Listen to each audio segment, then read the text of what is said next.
Hello, everyone. Welcome to the BettingPros Super Wildcard Weekend Saturday live stream brought to you by BetMGM, where you can get a risk-free bet of up to $1,000 with the promo code BettingPros at first deposit. He's Fitz, I'm Freedman, Pat Fitzmaurice, and Matthew Freedman here to highlight our favorite NFL bets for the first weekend of NFL playoff football. If you got questions, of course, put them in the chat, and we will try to get to them throughout the show. Fitz, how's it going? Going great, Freedman. Standalone football. What a treat. You know, we're used to watching a bunch of games at once. And I don't know about you, but like for me during the season, Sunday night football, Monday night football, I'm sort of multitasking, trying to work while I watch the games. It's going to be really nice to sit back and watch these, even if I don't entirely love the slate. Can I ask you fast which game are you most looking forward to on wildcard weekend? Excuse me, super wildcard weekend. Oh man, I don't have a game that I'm most looking forward to. I would say maybe Cowboys at Buccaneers, because that does have my Cowboys in it. Although, teasing something for the show, I'm a little bit skeptical of the Cowboys' ability actually to win that game. So not so much looking forward to it from that perspective. It's weird because all of these games we've seen before. Like, these are rematches of games that we saw during the season, and some of them divisional opponents. So the third time that they've played each other, that's the case for 3 of these games. So, it's like, kind of, how excited can I be about the Ravens without Lamar Jackson, or, the Dolphins without Tua? It's an interesting slate, but I think next week's games will probably be a lot better. Is there one game in particular that you're really interested in for this slate? I am sort of interested in 3. I mean, it's all the ones that are projected to be closer games. Boys, Buccaneers, Saints, Vikings, and Jags, Chargers. Chargers, Jags could be, I think, potentially be the most entertaining game of all of them, even though I have no anticipation of either team going beyond this weekend. I think 1 win max for whoever comes out of that game, but I think it's going to be an interesting game for sure. And, I know we're going to talk more about that one. Yeah, so this week with fewer games on the slate, instead of hitting on 3 spreads, 3 totals, the money line underdog parlay that we like, we're mixing it up a little bit, and we're highlighting each of us 1 spread, 1 total, and 1 money line bet that we like. And then at the end, we'll have kind of a best of the rest segment where we can touch on any bets or games that we didn't mention earlier that we want to talk about. And Fitz, you mentioned that Jags game hosting the Chargers. No Mike Williams in this game. And you like Jags plus 2.5 here. Talk to me about it. Yeah. So I'm not sure why the Chargers are favored by 2.5. And we are getting a Massey Peabody, the Massey Peabody power rankings say the Jaguars are the better team. And I think they're projected they've, on a neutral field, they're 1.5 better, according to that ranking system. And, here's I have to wonder where the Chargers are as far as headspace after last week, the dubious decision by Brandon Staley to play his starters in a meaningless game against the Denver Broncos. And then they don't win the game. They lose that game. They lose Mike Williams to a broken back in this meaningless game, a very key weapon for them.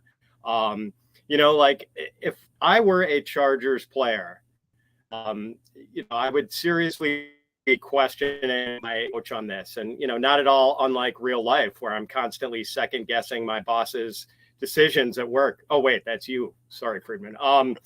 Yeah. So, and then they have to travel cross country to play this game. I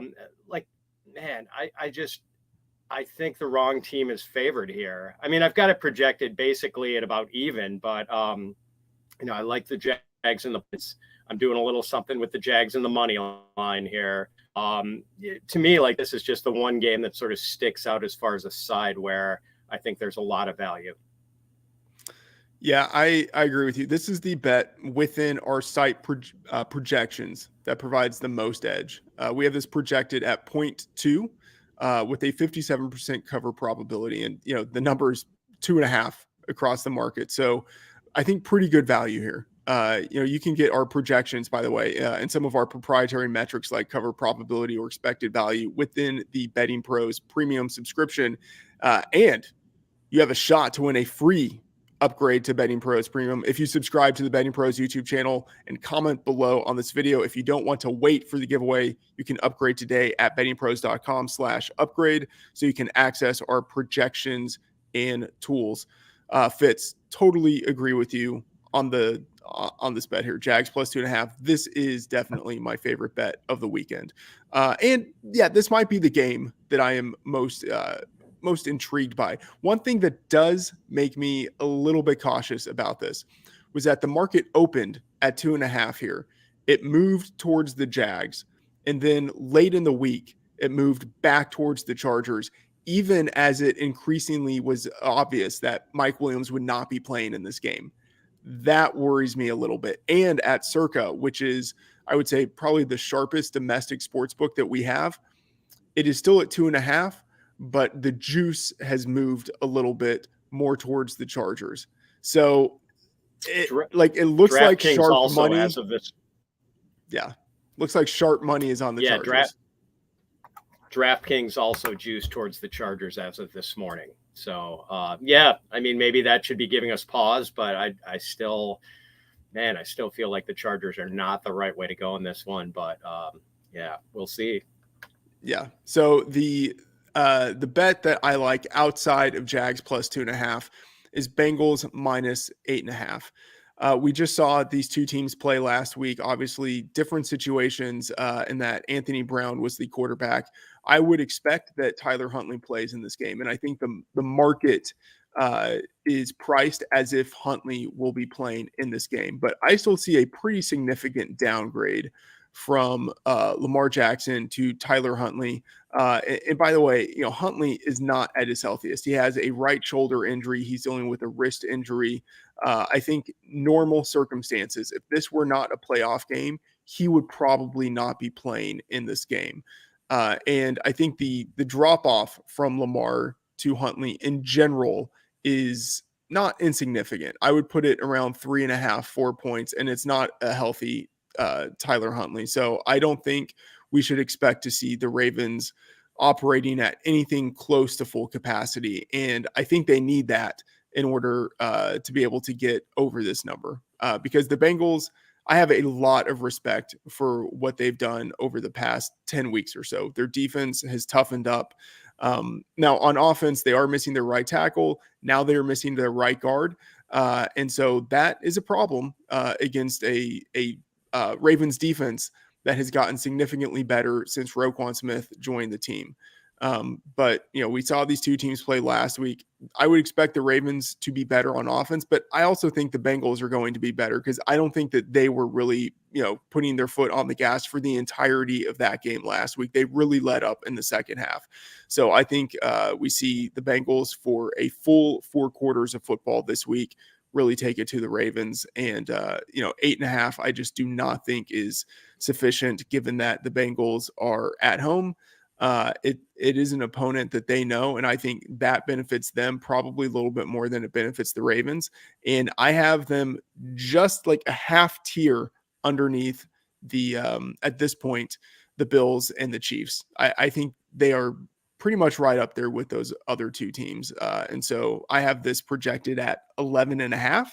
Let me make sure. I have 11. I have this projected at 11, but on the other side of 10. So I do see value here at 8.5. Fitz, I don't know if that's a little bit too high for your interest in this game, but what do you see here? It is just a smidge too high for me to actually put money on Freedman. Like, I'm not touching this game. In a pool where I am required to pick every game, I have picked the Bengals in this game. So if I were forced to decide, I kind of see it the way you see it. My only concern is that familiar AFC North opponents, and so often these AFC North games turn into rock fights. Yeah. And although maybe the Bengals offense is just too good for that, even with some of these offensive line injuries that are somewhat concerning against a very good defense. But I agree, like the Ravens they've just struggled to score and move the ball lately. And it's hard to see them being able to keep up with the Bengals offense that, occasionally stalls out for short periods, but usually not for all 60 minutes. I mean, this is just too talented, too multifaceted a Cincinnati offense to stay down for long. And I just think ultimately they sort of outclass the Ravens here. Yeah, I mean, can I see how this turns into a 17-13 Bengals victory? Like, yeah, like I could, I could see how it happens. One thing, to think about is, the lower totals that we could see, which would tend to favor the underdogs in a lot of these spots. So, something to keep in mind. And, talking about the totals here, Cowboys, Buccaneers, you're looking at under 45.5 for this game. Tell me what you're seeing here. If I were betting this, and I will say I haven't bet any of the totals yet, but if I were betting this, I would probably be on the under with you. Yeah, so interesting for you to say that you have not bet any of the totals, because I kind of hate the totals this week. Yeah. This is with the caveat that I am like not really interested in betting totals this weekend, just because I think these lines are so good. And initially, Freedman, the one that I sort of was drawn to was the over in 49ers Seahawks. But then the weather forecast got increasingly bleak, and it was calling for rain in Santa Clara, where the 49ers play their home games, and maybe a little bit of wind too. And it just seems like it's, plus the fact that Seattle, I think their last 4 games have all played under. I thought maybe that San Francisco was going to score enough to maybe do it by themselves, and that, Seattle might be forced to abandon the run and throw it a little more aggressively against the 49ers, which was the case when they last played. Anyway, so I'm sort of going off on a game that I'm not betting now. But yeah, back to this Cowboys Buccaneers game. 45.5 does seem a little tall here especially I'm looking at this more from the perspective of the Buccaneers, who have scored more than 23 points only once since week 4. And that was in, I believe, week 17, where they beat the Panthers to assure themselves a playoff spot. I don't know, man. I don't see, now that the Buccaneers defense is fully healthy, I don't see the Cowboys going ham against Tampa Bay offensively, especially in the running game, which, they're so good in that facet of things, but it's really hard to run on the Buccaneers when Vita Vea is healthy and when all their linebackers are healthy. And we've got that now. And Dak, if they're forced to lean heavily on the pass, I mean, Dak hasn't been as sharp for a lot of this year as he has been in the past. And we know that the Tampa secondary, one of the better secondaries in the league. So even though Dallas has kind of been an over team, the past couple months, especially in the season, as their defense has slipped a little bit from where it was in the first month and a half of the season. I still just a Buccaneers game being set at a total over 45 just does not feel right to me. And I think this one plays under. And by the way, I mean, I know it was a long time ago, but when they played in week 1, the Buccaneers won 19-3. Yeah. So this one feels like it stays under to me. Yeah, and by the way, if you join late, we will do a recap at the end to talk about all the bets that we are interested in. Fitz, I'm with you on this one, and I will be talking about the Cowboys Buccaneers game a little more in a little bit. I mentioned earlier I haven't bet any of these totals yet, but one that I can't say I'm likely to bet it, but the one that has most of my attention is Vikings Giants under 48.5. Now, we saw these two teams play, was it Thanksgiving Day? I can't remember, around then, not Thanksgiving, but we saw them play, I think, within the past month. And, that was a shootout. I think one thing that is a little bit different, we have a totally healthy at this point Giants defense. Adoree Jackson is back. If you look at the injury report this week for the Giants, totally clean. They are going to have the entirety of their guys out there. And so that means Adoree Jackson, I don't think he's going to be able to shut down Justin Jefferson, but I do expect him to be on him for most of his routes. And Adoree Jackson is better than a lot of the other cornerbacks that they're running out there. And so I think he will be an upgrade on what the Giants had versus Justin Jackson, 6 weeks ago. And then Xavier McKinney is also in this game. And so he will do, I'm not going to say he's going to shut down TJ Hawkinson, but, we did see Justin Jefferson and TJ Hawkinson both really do well against the Giants previously. And I don't think that's going to be so much the case this week because Adoree Jackson is back and Xavier McKinney. Both of those guys are back. And then you have Azeez Ojulari, who practiced fully on Friday. Leonard Williams practiced fully on Friday. Like, we're just going to see this defense for the Giants be out there and at its best. And, going against, it's a double-edged sword in that the Giants defense, they try to play opportunistically. They put as much pressure as possible with the blitz on opposing quarterbacks. And maybe that means Kirk Cousins has, awesome one-on-one matchups that he can exploit, but also it means that Kirk Cousins could be under pressure for a lot of the game. And so if he is not playing at his absolute best, I think that means it will be harder for the Vikings to pick up points, and a total of 48.5 in a season where, that's been a relatively hard number for a lot of teams to combine to hit. I'm inclined to take the under in that spot, even though this is a game that, will be played in perfect conditions, given that it is indoors. Fitz, I don't know. Do you have an opinion on that game?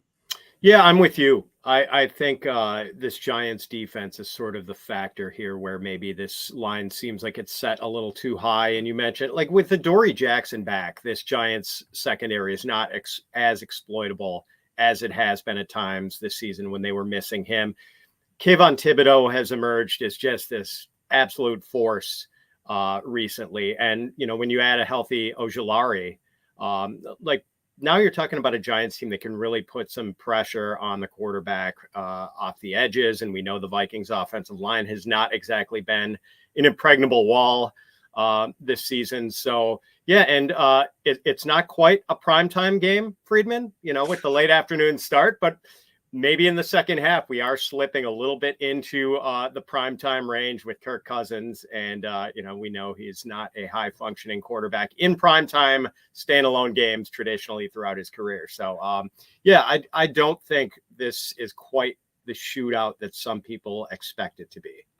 All right, well, let's keep talking about this game because you do like the Giants on the money line. I know in the outline earlier, you put it at, I believe, plus 146. That number has vanished across the industry. It is now 135. And that's including at BetMGM, again, where you can get that risk-free bet of up to $1,000 with the promo code BettingPros at first deposit. Fitz, Giants plus 135. Is that a bet that you still like? It is a bet I still like, and it's a bet I've already made. I've not parlayed it with anything yet. I've just taken the Giants on the money line. I've also taken the Giants with the points because why not, with the Vikings playing so many close games? I got them at 3, and, I feel good about having the opponent of the Vikings at least 3 points. They just play every Vikings game turns into drama. Like the Vikings are the drama queens of the 2022 season. And maybe that bleeds into the playoffs in 2023. Like they play so many close games. When they played the Giants earlier, they won on a 61-yard walk-off field goal. So these teams are evenly matched. We've seen it already. Earlier, I mentioned the Massey Peabody power rankings. I think these two teams are ranked side by side with a 1/10 of a point separating them. The Vikings are ranked a 1/10 of a point higher.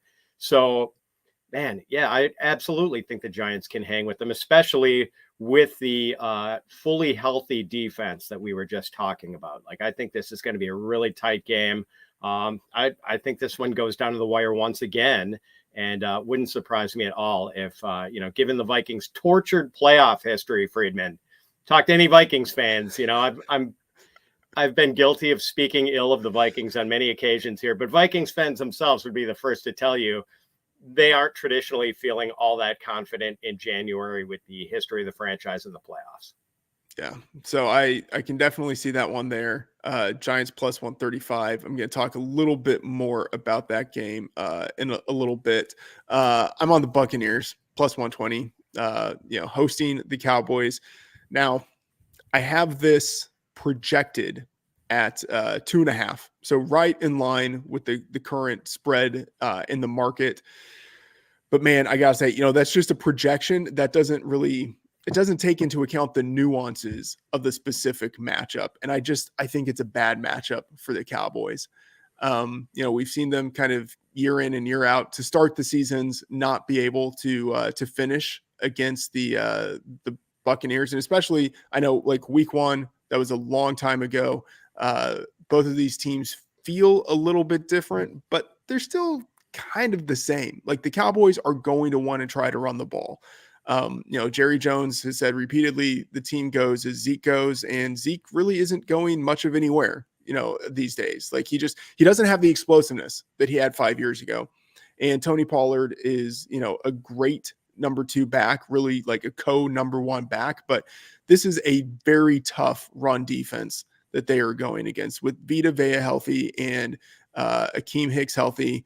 They are stout in the interior, and I just do not think they're going to have the same success running the ball that they would have against a lesser run defense. And so, if they're wasting early downs and not picking up many yards and then putting Dak in a situation where it's 3rd and long, then he's got to throw against an opportunistic secondary. And it feels like a bad recipe. And then on the flip side for the Buccaneers, they have struggled offensively for a lot of the season, but this is a situation where the Cowboys are down 2 starting cornerbacks, and their safeties have not been nearly as good in the second half of the season as they were earlier. It looks like Leighton Vander Esch will be returning for this game, which means Micah Parsons doesn't have to play off ball quite as much, so he can rush the passer a little bit more, and that's where he's the best. But I still think the Cowboys, without those 2 starting cornerbacks, are pretty vulnerable in the secondary. And they're not as vulnerable in the short to intermediate part of the field, but they are vulnerable deep. And, with Julio Jones, Mike Evans, Chris Godwin, the Buccaneers have the players that they need to have to be able to beat the Cowboys deep.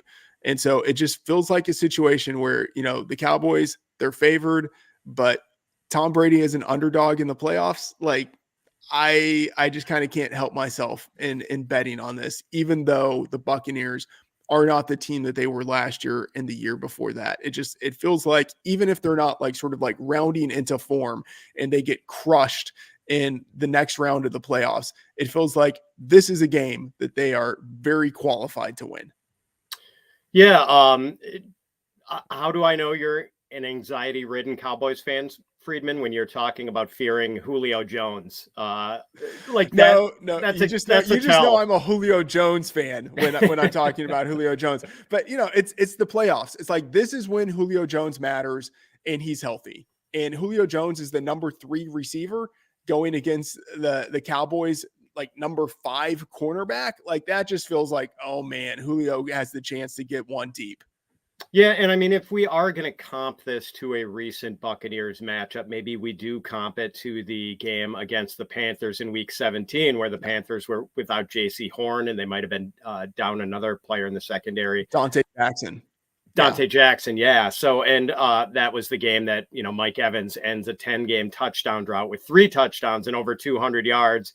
And, I think there was another one that was in his breadbasket that he dropped. So, like, that was the one game pretty much all season where the Buccaneers were actually hitting downfield. And that's sort of been the one thing missing from their offense, any sort of ability to stretch the field and make the big splash plays. Maybe they have that, but you also mentioned the return of Vander Esch really is going to free up Parsons to just be maybe purely an edge rusher on passing downs. And hopefully, at least from your perspective as a Cowboy fan, maybe they can get back to where that pass rush it was early in the season, where for the first month and a half, Dallas had arguably the best pass rush in the league. So, like I'm tempted to bet this. And the only reason why I've not bet it yet, Friedman, the reason why I've not bet the Cowboys yet, and this, what my reasoning is as a Packers fan, it's the Mike McCarthy factor. Yeah. Like I don't feel good about laying points with Dallas and a Mike McCarthy led team on the road. So like that's the one thing. I'm not betting the Buccaneers under any circumstances. I might bet the Cowboys if I can sort of reckon with the Mike McCarthy thing. This is the game. If he does not win, he's probably out. I would think, yeah. And then it will be Sean Payton, probably. It feels like this is the move that people have been anticipating for, at least a year. So I saw a Cowboys fan on Twitter the other day saying he almost wants to sacrifice this game so they can get Sean Payton and get rid of McCarthy, which is saying a lot considering that, Dallas has been since early in the season, on the short list of Super Bowl favorites. That's saying something, definitely. Yeah. Not to mention the Cowboys would have to trade a pick or maybe multiple picks to the Saints in order to get Sean Payton. That won't be pleasurable by any means. No. All right, let's talk about just hit on some other games here that we haven't touched on. The Seahawks at the 49ers. There was a rogue 9 that was sitting out in the market earlier before we started recording at Caesars. And I wrote in my notes, like, ask Fitz what he thinks about this. And then it's gone. It's now bumped up to 9.5 at Caesars. So 9.5 across the market. The 49ers favored at home going against a divisional opponent for the third time this year. I have this projected at 9.75. So at 9, I was thinking about it, just kind of, looking to grab that one rogue number that was out there.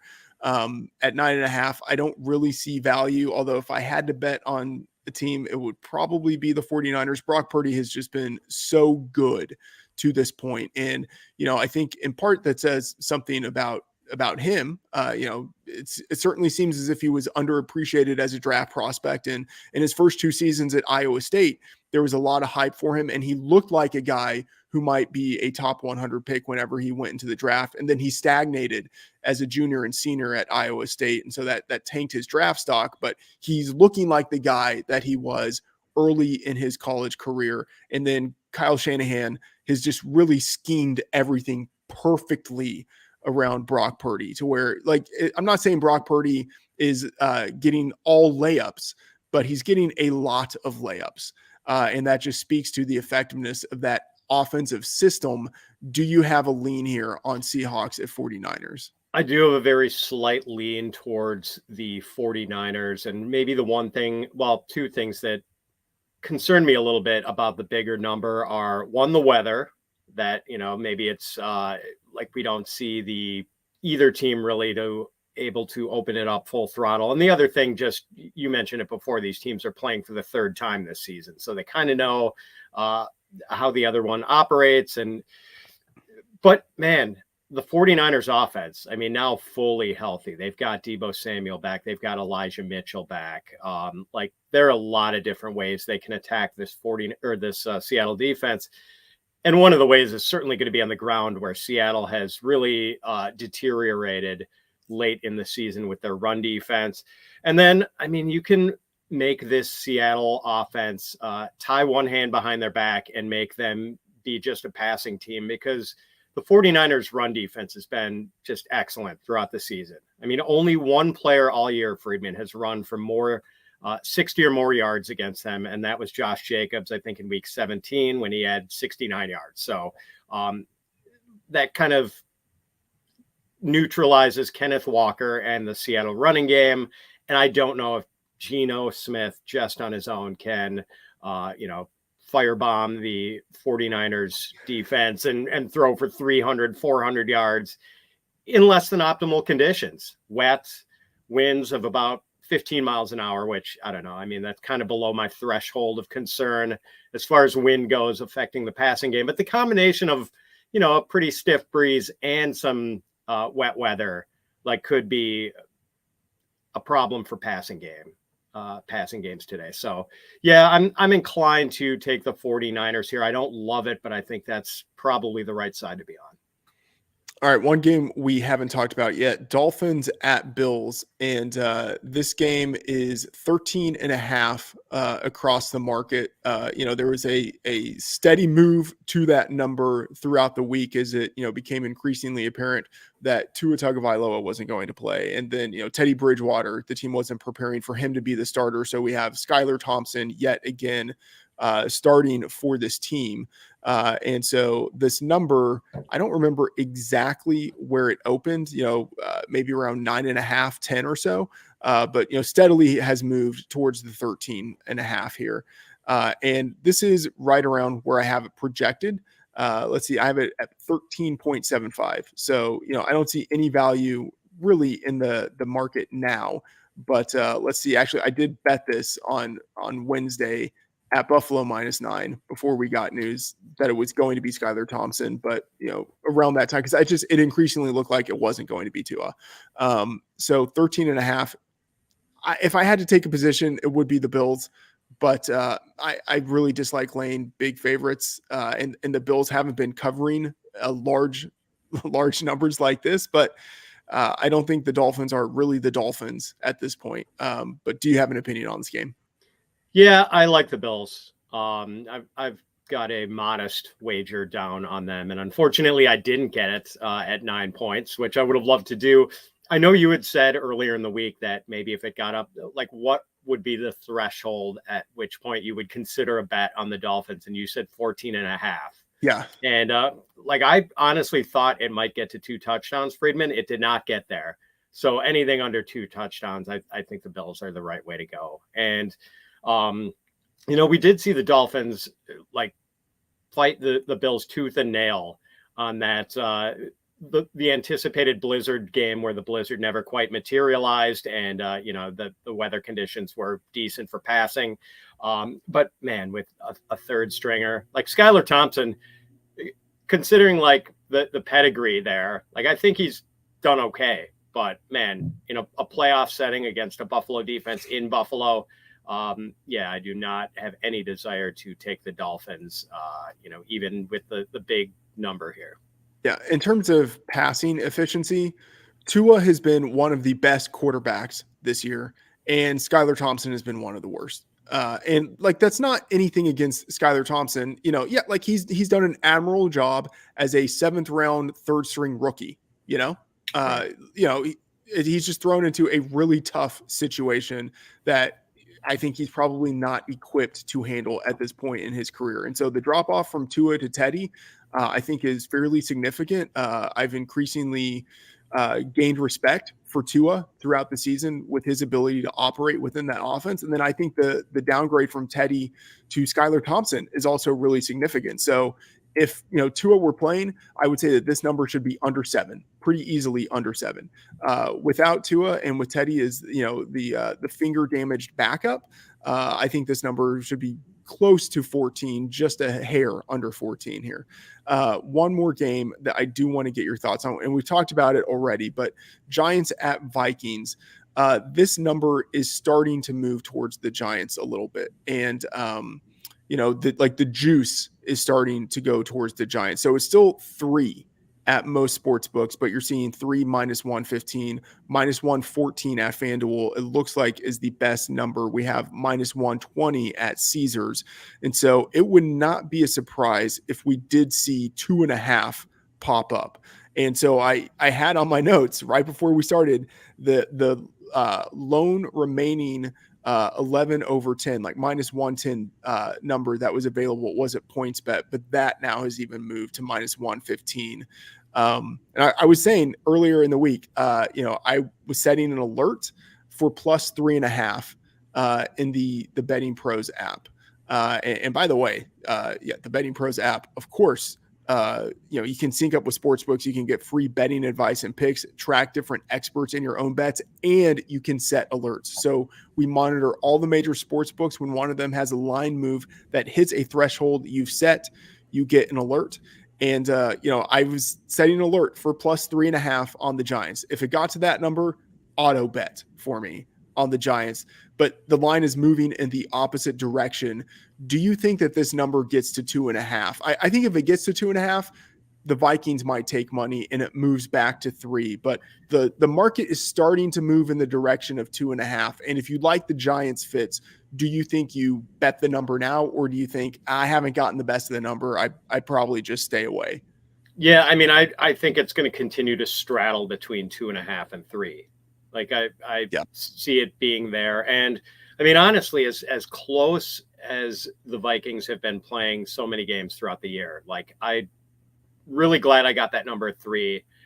I'm less interested in the Giants at 2.5. And if it got to that point, I'd be more inclined to take the money line and stay away from the points, I think.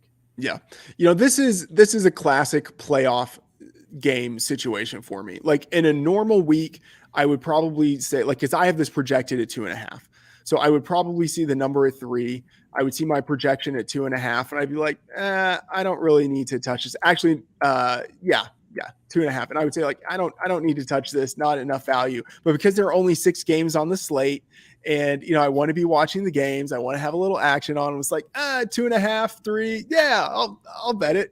I got the push chance. So yeah, this is probably a game where I'm not betting it, but part of me wants to bet on the Giants, and plus 3, I think is probably the best number we're going to get. I don't see that this goes to plus 3.5 just because of the momentum that we're seeing in the market now. All right. So a quick recap here. Fitz, you are on the Jags plus 2.5. I am also with you on that bet. I do like the Bengals at minus 8.5.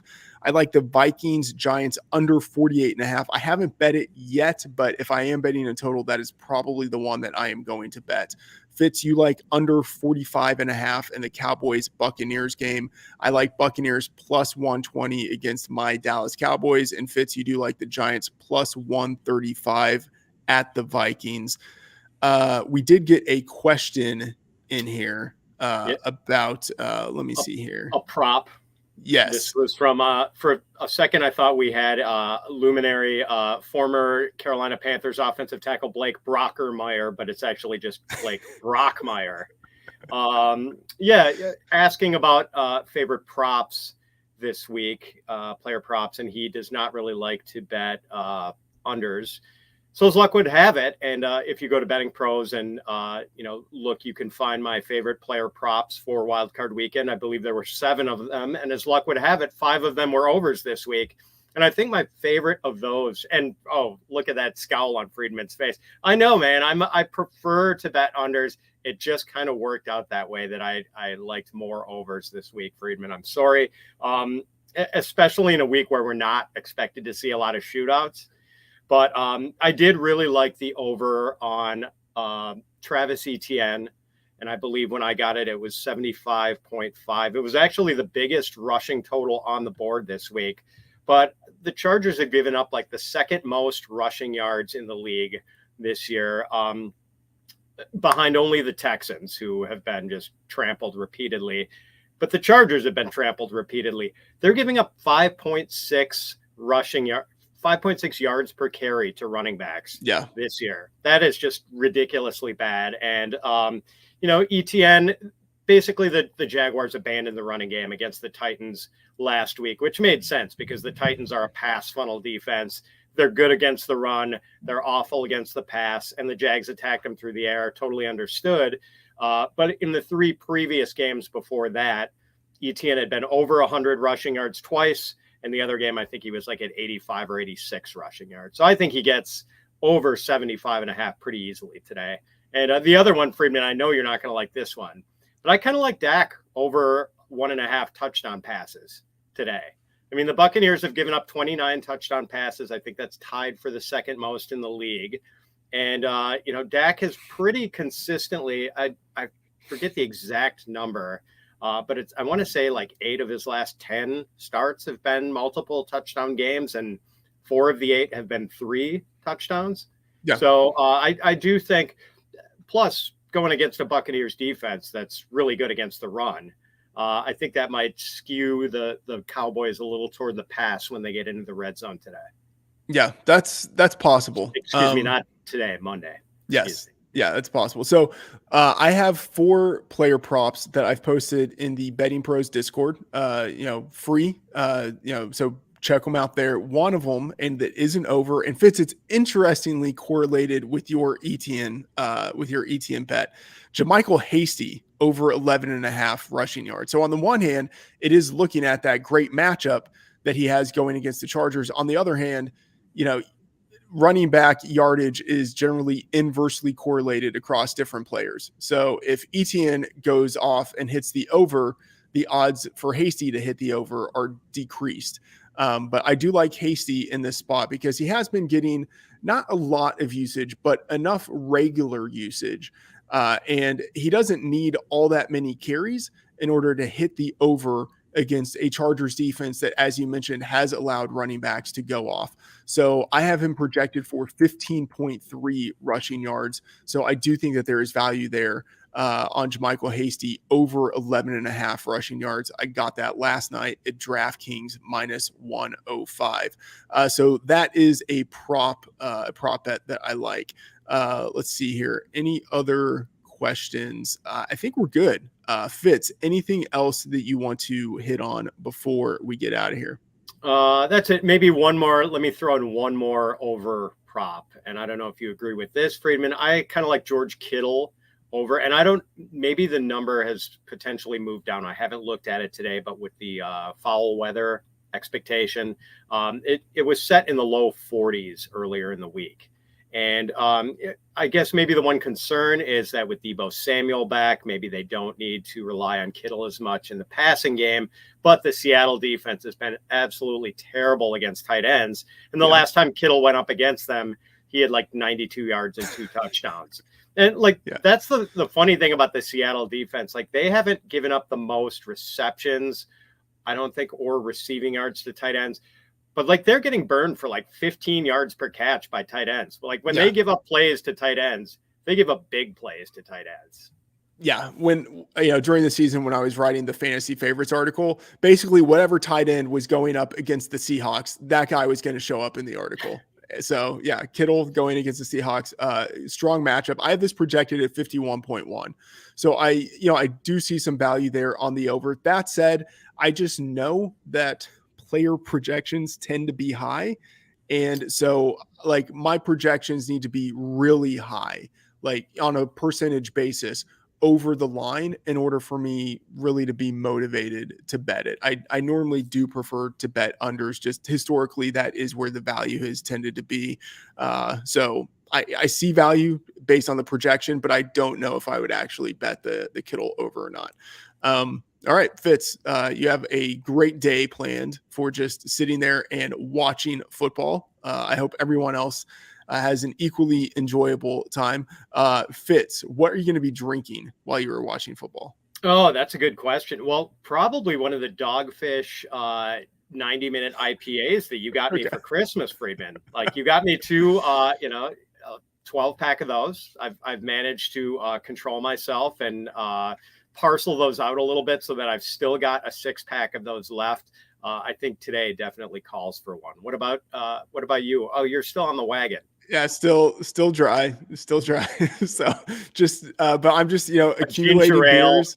Yeah, I'm accumulating beers, just anticipation of the little mini party I will throw for myself after the Super Bowl. But yeah, still dry.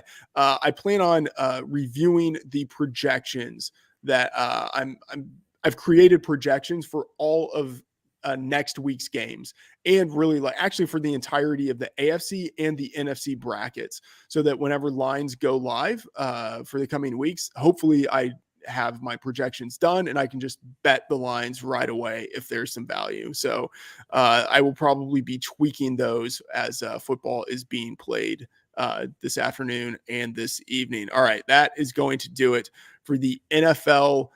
What is this? It's the Super Wild Card Weekend Saturday live stream. If you like the show, do us a solid, subscribe to the YouTube channel. We really appreciate everyone, watching, commenting.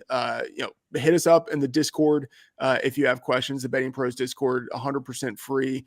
So be sure to check that out. And then, of course, we have the BettingPros Premium if you want access to our projections and our suite of tools, which we are increasingly building out. All right. So thanks for tuning in. Good luck, and see all of you next episode.